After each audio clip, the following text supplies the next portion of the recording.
आज इस वीडियो के माध्यम से हम पाठ्यक्रम की जो विशेषताएं हैं, लक्षण हैं, उसके बारे में डिस्कस करने वाले हैं।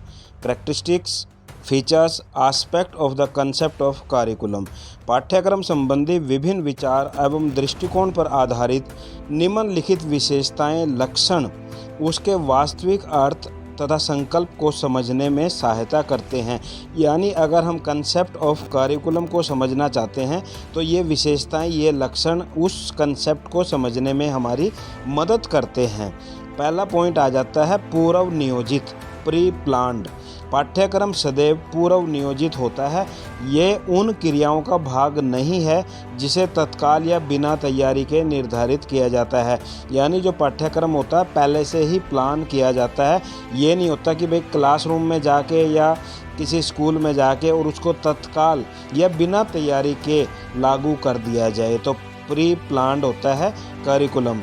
सेकंड आ जाता है विशेष प्रकृति, स्पेशल नेचर। एक पाठ्यक्रम का निर्माण विशेष समाज की शिक्षा तथा एक विशेष आयु समूह के बच्चों के लिए किया जाता है। एक पाठ्यक्रम जो छठी कक्षा की लड़कियों के लिए बनाया गया है वह छठी कक्षा के लड़कों के लिए अनुपयुक्त हो सकता है, यानी उनके लिए वो लाभदायक नहीं हो सकता। तथा जो विशेष व्यावसायिक वर्ग से संबंधित नहीं होता। यानी अगर आप यहाँ इस पॉइंट को समझने की कोशिश करें तो जिस आयु वर्ग के, जिस क्लास के बच्चे के लिए कोई पाठ्यक्रम निर्धारित किया जाता है तो हो सकता है वो दूसरी क्लास के, दूसरे आयु के वर्ग के बच्चों के लिए लाभदायक ना हो। थर्ड पॉइंट आ जाता है लक्ष्य हेतु माध्यम, ए मीन टू एन एंड।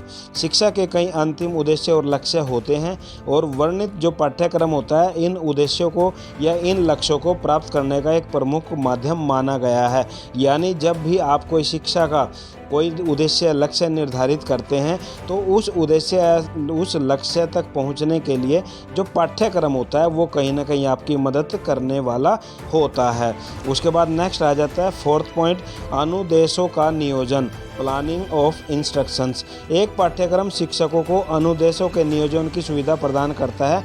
अधिगम अनुभवों की जो भी उपयुक्तता होती है या गुणात्मकता होती है पाठ्यक्रम को लागू करने की प्रभावशीलता को निश्चित करती है। यानी इस पॉइंट को आप यहाँ इस तरीके से समझ सकते हैं कि अनुदेशों का नियोजन यानी क्लासरूम के अंदर या स्कूल के लिए क्या इंस्ट्रक्शन रखी जानी है, उन इंस्ट्रक्शंस की पहले से प्लानिंग करके और पाठ्यक्रम के माध्यम से विद्यार्थियों तक पहुंचाने का काम किया जाता है।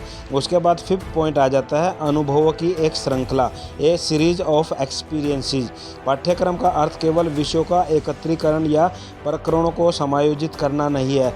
यानी कि पाठ्यक्रम ये नहीं होता भाई सभी विषयों को एक जगह पे इकट्ठा कर लिया गया है, एक क्लासरूम के लिए इकट्ठा कर लिया गया है या उनको समायोजित कर लिया गया, बल्कि ये अनुभवों की एक श्रृंखला होती है। ये एक अपरिपक्व का मतलब होता है कि विद्यार्थी और या कम अनुभवी, और एक होता है परिपक्व या अनुभवी, वो होता है शिक्षक। शिक्षकों द्वारा इन अनुभवों को तार्किक ढंग से विद्यार्थियों तक पहुंचाने का काम किया जाता है। उसके बाद सिक्स्थ पॉइंट आ जाता है संतुलित व्यक्तित्व का विकास, evaluation of a balanced personality. यानी सही पाठ्यक्रम संतुलित व्यक्तित्व के विकास में अत्यधिक सहायक होता है। एक पाठ्यक्रम बहुपक्षीय हो सकता है, बहुमुखी क्रियाओं का मेल हो सकता है। ये विद्यार्थी के जीवन के प्रत्येक पक्ष को प्रभावित करता है। एक इस प्रकार का जो पाठ्यक्रम होता है एक संतुलित व्यक्तित्व के विकास में भी अपनी भूमिका कहीं ना कहीं निभाता है। उसके बाद 7वें नंबर पे पॉइंट आ जाता है जीवन दर्शन की अभिव्यक्ति, डेपिक्ट्स फिलॉसफी ऑफ लाइफ। पाठ्यक्रम जीवन दर्शन को व्यक्त करता है। विद्यालय की जो भी समस्त शैक्षिक गतिविधियां होती हैं सामान्य रूप में जीवन या विशेष रूप में विशेष लोगों के दर्शन को प्रकट करती हैं। लोकतांत्रिक जीवन शैली भी पाठ्यक्रम द्वारा स्पष्ट रूप से प्रतिबिंबित होती है। उसके बाद पॉइंट आ जाता है 8 नंबर, पाठ्यक्रम में विविधता। Diversity of curriculum. शिक्षक अपनी कक्षा के सभी विद्यार्थियों के लिए एक समान शैक्षिक अनुभवों के एक भाग या सेट का नियोजन करता है, तथापि ये अधिगम अनुभव विद्यार्थियों के स्तर और सहभागिता के कारण एक दूसरे से भिन्न होते हैं। ऐसा व्यक्तिगत विभिन्नता या सामाजिक पृष्ठभूमि की पृथकता के कारण होता है।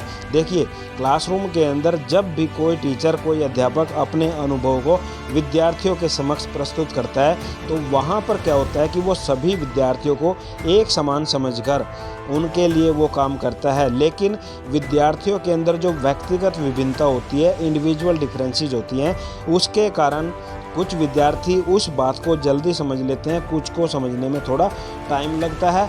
ऐसा इसलिए भी हो सकता है भाई उनकी जो पृष्ठभूमि है, जो उनकी जहाँ से वो बच्चे आते हैं, वो भी अलग अलग होता है। इसलिए प्रत्येक विद्यार्थियों को उनकी आवश्यकताओं को ध्यान में रखते हुए विविधतापूर्ण पाठ्यक्रम निर्धारित किया जाना चाहिए। उसके बाद पॉइंट आ जाता है 9, लचकदार प्रबंध, फ्लेक्सिबल अरेंजमेंट्स। विद्यालय में जो शिक्षक होता है उसकी भूमिका बहुत महत्वपूर्ण होती है।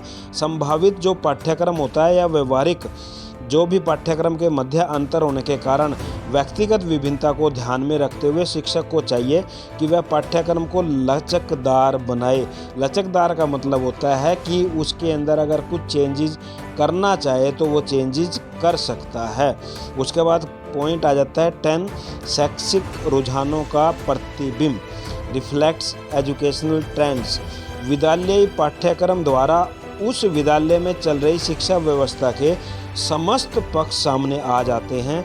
इसके द्वारा उस संस्था की जो भी आंतरिक तस्वीरें होती हैं वो सामने प्रकट होती है। इस तरह विद्यालय के रुझानों का बोध होता है। उसके बाद पॉइंट आ जाता है 11, पाठ्यक्रम के आधार, बेसिस ऑफ करिकुलम। किसी भी पाठ्यक्रम के प्रमुख 4 आधार होते हैं। सामाजिक शक्तियाँ, प्रमाणिक सिद्धांत द्वारा प्रदान किया गया मानवीय विकास संबंधी ज्ञान और अधिगम की प्रकृति तथा ज्ञान की प्रकृति। यही कारण है विशेष पाठ्यक्रम का निर्माण एक विशेष समाज की शिक्षा तथा विशेष आयु समूह के बच्चों के लिए किया जाता है। और आज का लास्ट पॉइंट आ जाता है गतिशील प्रकृति, डायनामिक नेचर। पाठ्यक्रम स्थिर नहीं होता, वह समाज की आवश्यकताओं, इच्छाओं तथा रुचियों के अनुरूप सतत परिवर्तित होता रहता है। यानी यहाँ पॉइंट में आप समझ सकते हैं कि पाठ्यक्रम कभी भी एक जैसा नहीं होता। जिस समाज की जो आवश्यकताएं होती हैं, जो इच्छाएं होती हैं, जो रुचियां होती हैं, उसके अनुसार उसके अंदर परिवर्तन आता रहता है। जैसे अगर आप देखें, अगर आप साउथ इंडिया की बात करें और आप अगर नॉर्थ इंडिया की बात करें, तो आपको जो पाठ्यक्रम होता है, जो करिकुलम होता है, उसके अंदर अंतर देखने को मिल सकता है। तो प्रिय विद्यार्थियों, ये था आप लोगों के लिए एक इम्पोर्टेंट क्वेश्चन अगर पसंद आया तो लाइक कर देना, शेयर कर देना। चैनल को अगर सब्सक्राइब नहीं किया है तो चैनल को सब्सक्राइब कर दें और बेल वाले बटन को दबा लें ताकि अगली वीडियो की नोटिफिकेशन आपको मिल जाए। जो भी क्वेश्चन आपको करा रहा हूँ ये आपके एग्जाम के पॉइंट ऑफ से इम्पोर्टेंट क्वेश्चन बनते हैं। धन्यवाद।